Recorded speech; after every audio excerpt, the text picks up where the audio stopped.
வணக்கம். நான் உங்க friend Jaya Srinivasan. Welcome to veggies recipe. இன்னைக்கு நம்ம வெஜ்ஜீஸ் ரெசிபி கிச்சன்ல no onion, no garlic, no coconut உருளைக்கிழங்கு குருமா பண்ண போறோம். இந்த குருமா வந்து chapati, puri, fried rice, jeera rice, pulao எல்லாத்தோடையும் பர்ஃபெக்டா மேட்ச் ஆகும். பண்றது ரொம்ப ஈஸி, குவிக்கா ஆயிடும். ரொம்ப அதிகமான மசாலாலாம் இருக்காது. நல்ல டேஸ்டா இருக்கும். ஃபர்ஸ்ட் டைம் சேனலை பாக்குறீங்கன்னா ப்ளீஸ் சப்ஸ்கிரைப் பண்ணுங்க. பெல் ஐக்கானை கிளிக் பண்ணி ஆல் ஆப்ஷன் கொடுத்துட்டீங்கன்னா நான் போடக்கூடிய எல்லா வீடியோஸும் குவிக்கா வந்து உங்களுக்கு ரீச் ஆகும். வாங்க ஈஸியா இந்த உருளைக்கிழங்கு குருமா எப்படி பண்றதுன்னு பார்க்கலாம். உருளைக்கிழங்கு குருமா பண்றதுக்கு ஒரு சின்ன கடாய் வச்சுக்கோங்க. நான் வந்து தாளிக்கிற கரண்டி வச்சிருக்கேன். இதுல 1 டீஸ்பூன் ஜீரகம், 1/2 டீஸ்பூன் சோம்பு, 1/4 டீஸ்பூன் மிளகு சேர்த்துக்கலாம். ஸ்டவ் ஃப்ளேமை சிம்ல வச்சுட்டு நல்லா வாசனை வர வரைக்கும் நம்ம நல்லா வறுத்துக்கணும். இப்போ நல்லா வறுத்தாச்சு, நல்ல ஒரு வாசனை வருது. இப்போ ஸ்டவ் ஆஃப் பண்ணிடலாம். இது கொஞ்சம் சூடு ஆறுனதுக்கு அப்புறம் மிக்சி ஜாரில் போட்டு பவுடர் பண்ணி எடுத்துக்கலாம். ஒரு மிக்சி ஜார் எடுத்துக்கிட்டு 1 இன்ச்சு இஞ்சி தோல் சீவிட்டு சின்ன சின்ன பீசஸாக இந்த மாதிரி கட் பண்ணி எடுத்துக்கலாம். 2 பச்சை மிளகாய் 2ஆ உடச்சி போட்டோம்னா அரைக்கிறது ஈஸியாக இருக்கும். 3 மீடியம் சைஸ் தக்காளி இது வந்து மிக்சி ஜாரில் சேர்த்துப்போம். இது ரஃப்பாக சாப் பண்ணி எடுத்துக்கிட்டா போதும். இது எல்லாத்தையும் சேர்த்து நல்லா ஃபைன் பேஸ்ட்டாக நம்ம அரைச்சி எடுத்துப்போம். 1/4 கிலோ உருளைக்கிழங்கு பாயில் பண்ணி எடுத்துட்டு இருக்கேன். நல்லா சூடாக இருக்குது. சூடு ஆறுனதுக்கப்புறம் தோலெல்லாம் எடுத்துட்டு கையாலே கொஞ்சம் க்ரஷ் பண்ணி எடுத்துக்கலாம். ஸ்டவ்வில் ஒரு கடாய் வச்சுருக்கேன். 2 டேபிள் ஸ்பூன் எண்ணெய் சேர்த்துக்கலாம். எண்ணெய் சூடானதும் 1 டீஸ்பூன் ஜீரகம், 1/4 டீஸ்பூன் பெருங்காயத்தூள் சேர்த்துக்கலாம். ஸ்டவ் ஆஃப் பண்ணிவிட்டு 1/4 டீஸ்பூன் மஞ்சத்தூள், 1 டீஸ்பூன் காஷ்மீரி மிளகாய்த்தூள் சேர்த்துக்கலாம். எண்ணெய் சூடாக இருக்கு இல்லையா, அதனால் இதிலேயே நல்லா அப்படி ஃப்ரை பண்ணிக்கணும். ஸ்டவ் ஆனில் வச்சோம் அப்படின்னு வச்சுக்கோங்களேன், இது ஃபுல்லாக நல்லா பிஞ்சு கலர் மாறிடும். இந்த பிரைட் கலர் நமக்கு கிடைக்காது. பாருங்க, நல்லா மிக்ஸ் பண்ணியாச்சு. நம்ம தக்காளி, பச்சை மிளகாய், இஞ்சி எல்லாம் அரைச்சி வச்சோம் இல்லையா, இந்த பேஸ்ட்டை வந்து இப்போ இதில் ஆட் பண்ணிப்போம். இப்போ ஸ்டவ் ஆன் பண்ணிக்கலாம். தக்காளி பச்சை வாசனை போக நல்லா வதக்கிக்கணும். கலர் பாருங்க இவ்வளோ நல்லா பிரைட்டாக இருக்குது. நம்ம அந்த காஷ்மீரி மிளகாத்தூளை எண்ணெயில் சேர்த்தோம் இல்லையா, அதனால தான் இவ்வளோ நல்ல கலர் வந்திருக்கு. தக்காளி பச்சை வாசனை போக நல்லா வதங்கியாச்சு. நல்லா கொஞ்சம் திக்காக இருக்குது. இப்போ இதில் 2 டீஸ்பூன் மல்லித்தூள் சேர்த்துக்கலாம். நம்ம வறுத்து வச்சோம் இல்லையா ஜீரகம், சோம்பு, மிளகு, இது வந்து இந்த மாதிரி க்ரஷ் பண்ணி வச்சுருக்கேன். லேசாக குறப்பாக வந்து நுணுக்கி வச்சுருக்கேன். இதுவும் சேர்த்துருவோம். நல்லா மிக்ஸ் பண்ணிவிட்டு நல்லா ஃப்ரை பண்ணிக்கணும். நம்ம ஆரம்பத்தில் சேர்த்த எண்ணெய் ஃபுல்லாக நல்லா பிரிஞ்சு வர்ற வரைக்கும் நல்லா வதக்கிக்கணும். ஸ்டவ் ஃப்ளேம் சிம்மில் வச்சுக்கலாம். அதை நல்லா மிக்ஸ் பண்ணியாச்சு. ஒரு மூடியை போட்டு மூடிடுவோம்.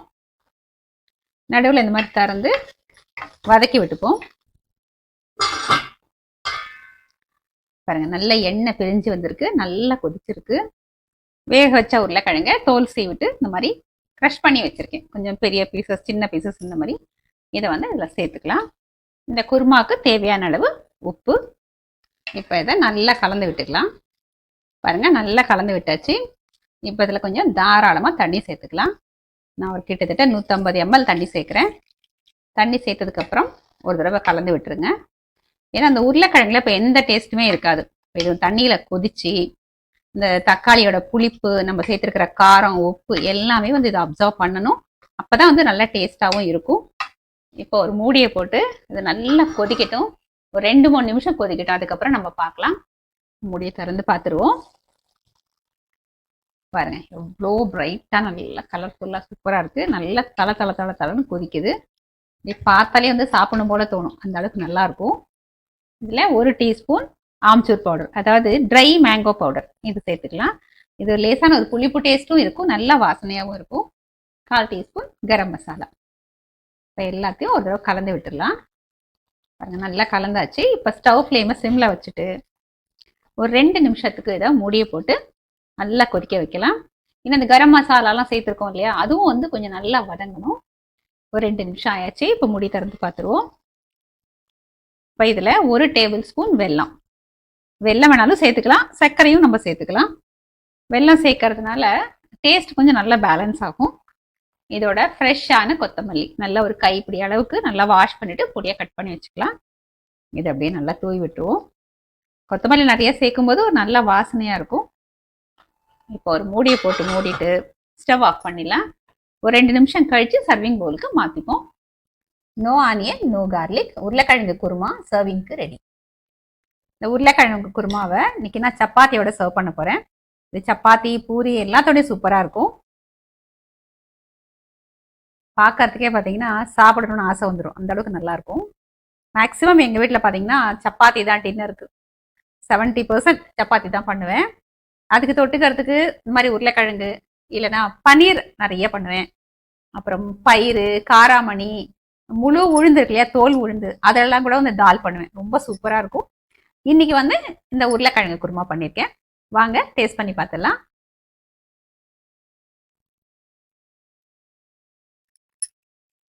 அட்டகாசமா இருக்கு. உருளைக்கிழங்கு வந்து நல்லா சாஃப்டா, நம்ம சேர்த்திருக்கிற இந்த தக்காளி, இந்த மிளகாத்தூள், மல்லித்தூள், ரொம்ப கம்மியான மசாலா தான் சேர்த்திருக்கோம். எல்லாத்தையும் அப்சர்வ் பண்ணிட்டு ரொம்ப டேஸ்டா இருக்கு. எப்பயும் குருமா அப்படின்னா வெங்காயம் வேணும், பூண்டு வேணும், இல்லைன்னா தேங்காய் அரைச்சி விடணும்ல, முந்திரி பருப்பு போடணும், இந்த மாதிரிலாம் இருக்கும் இல்லையா, அந்த மாதிரி எதுவுமே இல்லாம ரொம்ப சிம்பிளா பண்ணா கூட ரொம்ப ரிச்சான ஒரு டேஸ்ட்.